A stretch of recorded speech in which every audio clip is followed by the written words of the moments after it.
I never thought my parents' love had conditions until the day of my accident. One mistake, one moment of bad luck, and suddenly I wasn't their beloved daughter anymore. I was a liability. My name is Sofia Martinez, and 3 years ago, I was on track to be the golden child of Martinez Industries, our family's technology manufacturing company. I had the perfect resume. Top of my class at MIT, 2 years of experience at a prestigious consulting firm, and I was being groomed to take over as COO of our family business. Then came the night that changed everything. I was driving home from a late meeting, going over quarterly projections in my head, when a drunk driver ran a red light. The impact was devastating. When I woke up in the hospital, my left leg was shattered, and my promising future seemed to crumble along with it. At first, my parents acted concerned. My father, Richard Martinez, visited daily, laptop in hand, discussing company matters as if nothing had changed. My mother, Diana, brought flowers and fussed over my pillows. But as weeks turned into months and my recovery proved slower than expected, their true colors emerged. "The board meeting is next week, Sophia," my father said one evening, his voice tight with disappointment. "We can't keep the position open indefinitely." I stared at him, still groggy from pain medication. "Dad, the doctor said I'll make a full recovery. I just need time." "Time isn't something we have," he snapped. "The company needs someone who can perform now, not months from now." That's when my younger brother Marcus walked in, perfectly tailored suit highlighting his athletic build. The golden boy who had barely graduated business school but somehow always managed to charm his way through life. "Don't worry, sis," he smirked. "I'll keep your seat warm." I should have seen it coming. Within a week, Marcus was appointed as the new COO. My carefully laid plans, years of preparation, all handed to my brother because I dared to be injured at an inconvenient time. But the real betrayal came 2 months later. I had finally been released from the hospital, learning to walk again with the help of a cane. The family was gathered for Sunday dinner, a tradition my mother insisted on maintaining despite the obvious tension. "We need to discuss your future, Sophia," my father announced over dessert. "The company can't justify keeping you on payroll during your situation." My mother nodded in agreement. "It's for the best, dear. You should focus on your recovery. Besides," Marcus added with false sympathy, "it's not like you can handle the workload now anyway." I gripped my cane tighter. "So that's it? You're cutting me off completely?" "Don't be dramatic," my father sighed. "We're being practical. Business is business." "And family?" I asked, my voice barely steady. "Is that just business too?" My mother's face hardened. "If you can't understand why this is necessary, then maybe you're not ready for the responsibility we thought you were." That's when my father delivered the final blow. "Until you can prove yourself useful again, you're no longer part of this family's legacy. It's time you learn to stand on your own 2 feet. He paused, glancing at my cane. Figuratively speaking, of course. The cruel irony of his words wasn't lost on me. I stood up slowly, pain shooting through my leg, but I refused to show weakness. "All right," I said quietly. "If that's how you want it." They probably expected me to beg, to break down, to promise I'd work harder. Instead, I walked out of that house with nothing but my dignity and a plan forming in my mind. What they didn't know was that during those long months in the hospital, I hadn't been idle. Between physical therapy sessions, I had been making calls, analyzing market trends, and identifying weaknesses in Martinez Industries' structure. I saw opportunities my father had missed, innovations Marcus would never understand. Most importantly, I had noticed how our biggest competitor, Phoenix Industries, had been struggling with leadership transitions. Their CEO was looking to retire, their stock was undervalued, and their board was divided on the company's future direction. That night, as I sat in my modest apartment, the only thing I had managed to keep in my name, I made a decision. If my family wanted to treat me like a stranger, I would show them exactly what this stranger could do. I pulled out my laptop and drafted an email to James Chin, the retiring CEO of Phoenix Industries. We had met at various industry events, and he had always seemed impressed by my insights. More importantly, he had no love for my father's aggressive business tactics. "Dear Mr. Chin," I wrote, "I have a proposition that could secure Phoenix Industries' future while revolutionizing the industry." Little did my family know their biggest deal was about to become their worst nightmare, and I was just getting started. 3 years can change everything. My email to James Chin that night sparked a series of events that would reshape the entire industry. Within a week, we met secretly at a small cafe far from the business district. He listened intently as I outlined my vision for Phoenix Industries, not just as a competitor to Martinez Industries, but as a revolutionary force in tech manufacturing. "Your ideas are impressive, Sophia," he said, studying me over his coffee cup. "But why should I trust you? You're still a Martinez." I met his gaze steadily. "Not anymore. They made that very clear." I showed him my analysis.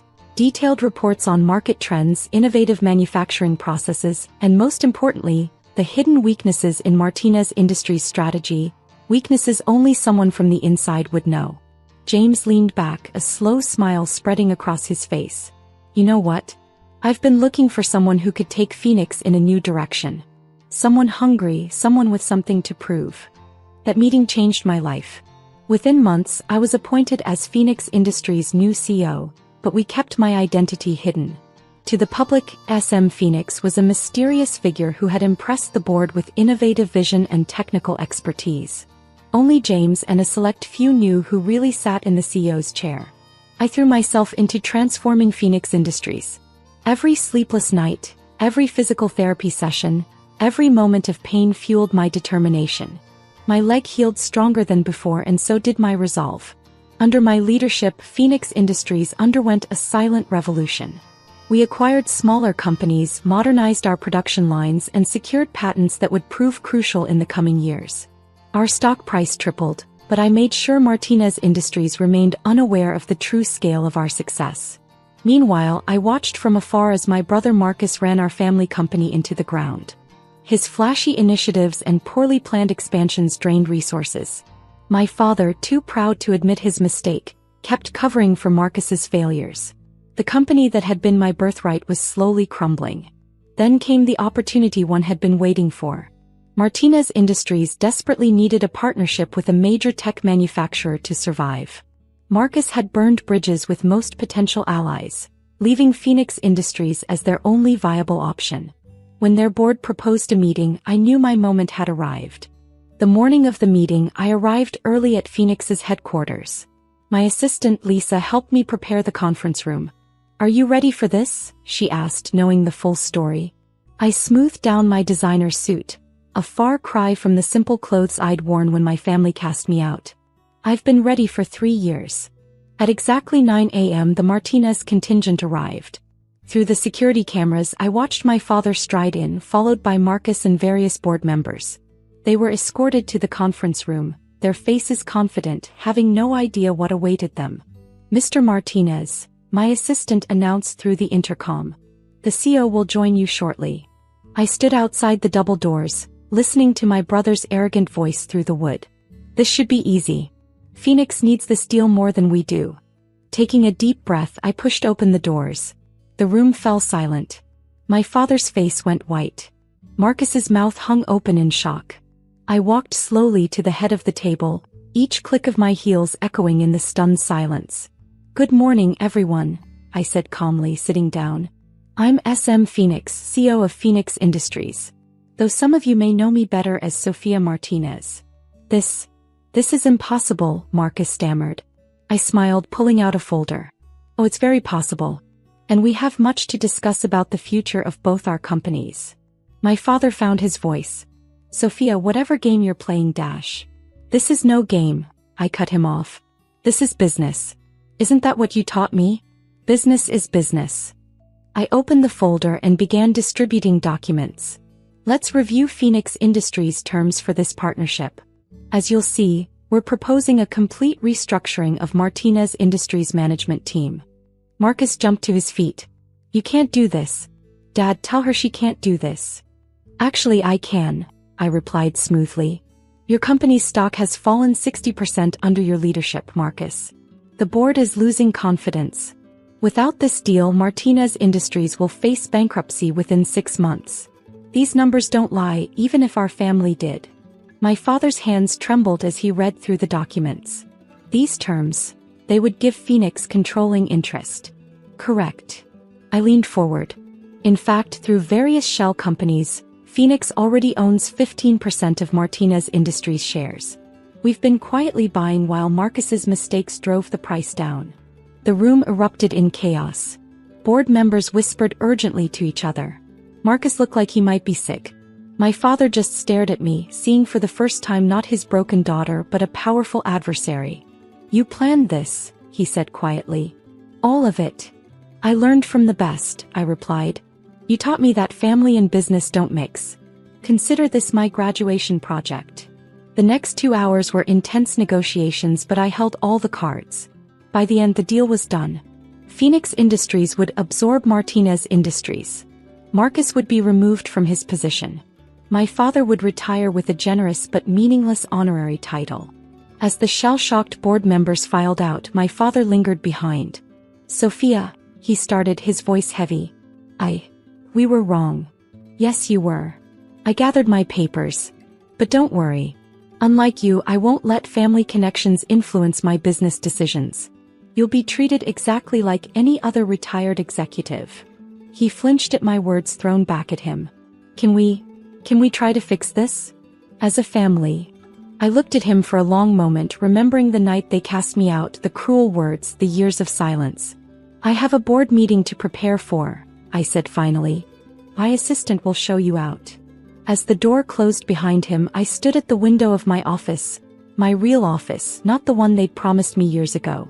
Below, I watched my father and brother walk to their car, shoulders slumped in defeat. My phone buzzed, a text from Lisa. Your next appointment is here. The one about expanding into international markets. I smiled. This was just the beginning. I had built something bigger than Martinez Industries could have ever been, and I did it on my own terms. They say success is the best revenge, but they're wrong. Success is just the beginning. True revenge is making them watch as you surpass every limit they placed on you, every doubt they cast, every cruel word they spoke. I picked up my phone to respond to Lisa, my empire stretching out before me, built not on family names or inherited privilege, but on my own strength and determination. Send them in, I typed. And Lisa, cancel any future appointments from the Martinez family. I'm too busy building my legacy to deal with ghosts from the past. From my window, I could still see my father and brother in the parking lot, probably trying to figure out how it all went so wrong. But I had stopped looking back. My future was ahead of me, and it was brighter than anything they had ever imagined for me. Sometimes being cut off from your roots forces you to grow stronger than anyone expected. They thought they were ending my story that night at dinner, but really they were just setting the stage for my greatest triumph. And this was only the beginning.